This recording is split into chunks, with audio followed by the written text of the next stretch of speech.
What an absolute miserable day. And it just keeps getting worse.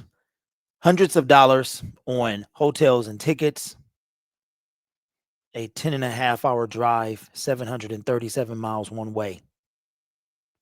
And I have to drive back with the loss. And on top of that, this is my second attempt in making the video because the first attempt had audio all behind it from ESPN. If it weren't for the fact that I should probably sleep, I would hop in the car and drive home right now. At least I could drive through the night. The Detroit Lions decide that they don't want to play their brand of football. They go into Arrowhead and they lay a dud. We had a lot of things working against us, but we already knew this. Can't make excuses. Down our two starting cornerbacks. Up against Patrick Mahomes, the refs, on the road. It is what it is. We know that this is going to be the case. And if Dan Campbell doesn't make excuses, neither should we. I'm going to talk about something, though, and I am locked in on it. The Detroit Lions were able to sack Patrick Mahomes 3 times. A garbage time sack does not count. It does count as a sack. It does go on the stat sheet, but if you get a sack in garbage time, that's like throwing yards, when the quarterback throws a bunch of yards in garbage time, when the game is out of control. You got to get there when it counts.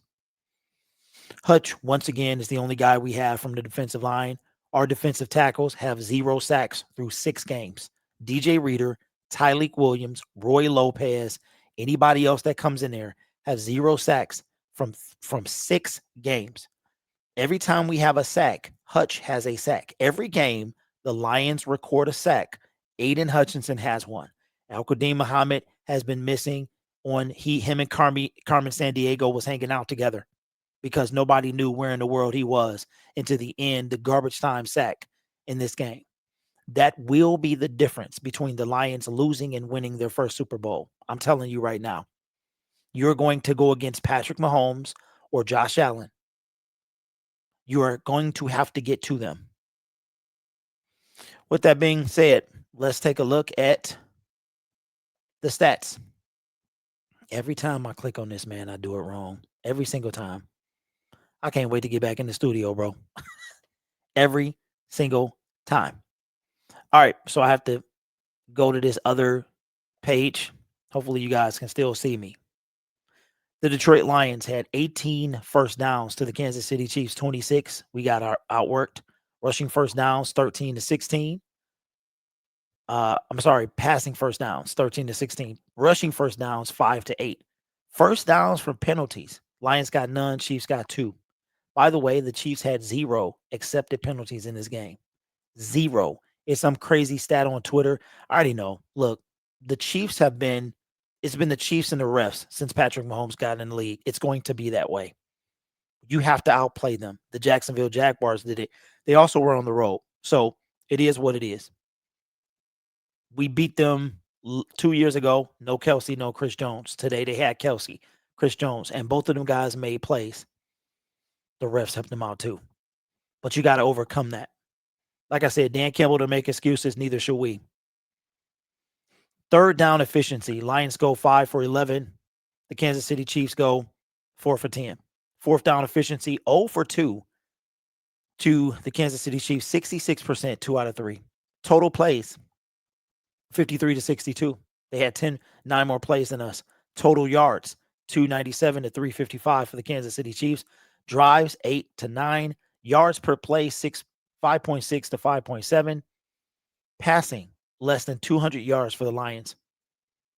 199. The Kansas City Chiefs, 243. Jared Goff, another clean game, and caught a touchdown pass that they took away on what I believe to be a bogus call. Terrible. And again, this is what we're up against. They talked about it for like 5 minutes. It's crazy. At least I got the footage. Too bad it didn't count. Went 23 for 29. Patrick Mahomes, they almost went exactly the same, 22 for 30. Yards per pass, 6.6 to 7.4. Interceptions thrown, none. Jared Goff still has 2 on the season. Sacks, 1 for, I think it was Chris Jones, and 3 for the Detroit Lions. Jack Campbell, Aiden Hutchinson, and Al-Qadim Garbage Time Muhammad. And I'm not taking anything away from the guy. He got to be in there to play.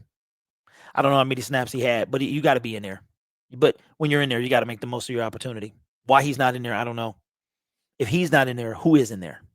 Like, anyway, rushing attempts 23 to 29 for the Kansas City Chiefs. Yards per rush 4.3 to 3.9. Red zone attempts, we went 1 for 2. They went 4 for 6. Our red zone defense is atrocious. Our third down defense is horrendous. Both of the things that took us to 15-2 with the offense and with the attrition of the defense. It was the fact that we could stop it. We could stop people on third down and we could stop people in the red zone. Those days are gone. We can't do either as well as we could last year. Penalties, 4 for the Detroit Lions, 0 for the Kansas City Chiefs. How many times do you see a 0 call game? Like I said, y'all, it is what it is. Turnovers, clean. Patrick Mahomes fumbled on a strip sack. It was recovered. That could have been that could have changed the game as well. Like I told y'all, man, sacks is going to be the difference. Y'all don't believe me? Sacks are going to be the difference. Just imagine, that's the second time now that the Lions have not been around when Aiden has made a play. Because I don't think we recovered against the Bengals. The guy's going to make a play. We got to be ready for it. The time of possession was 37 seconds. That was the difference. This team played not their usual brand of football. It was miserable. It was a miserable day. It was a bad day. And it kind of, you felt it. The Lions had it was insane. They had like a 10-minute drive. That first drive that they took the points after the touchdown was called back and they took the points. That was like a 10-minute drive. They wind up giving up a touchdown on the way back. Then they scored. Then Harrison Butker missed a kick. Then the Lions came back and scored a touchdown. I mean, it was there. The game was there. And they blew it.